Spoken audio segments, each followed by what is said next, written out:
Prečo nerastú svaly? Nevytváraš mechanické napätie. Práve to je kľúčom, aby ti rastli svaly. Po viac ako 13 rokov skúseností v oblasti tréningov Môžem s istotou povedať, že mechanické napätie je základ silový tréning a budovanie samozrejme svalov. To nie je len teória alebo štúdie. To je realita, ktorú vidím každý deň. Môžeme si povedať, že čo je to mechanické napätie. Mechanické napätie vzniká, keď sa tvoje svaly dostanú pod záťaž, ktoré následne regenerujú a vedú k rastu svalového tkaniva. Pre dosiahnutie maximálneho rastu je dôležité pravidelne zvyšovať záťaž alebo kontrolovať si tempo.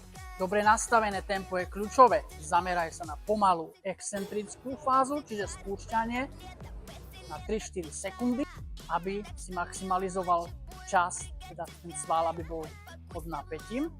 A koncentrickú fázu môžeš vykonávať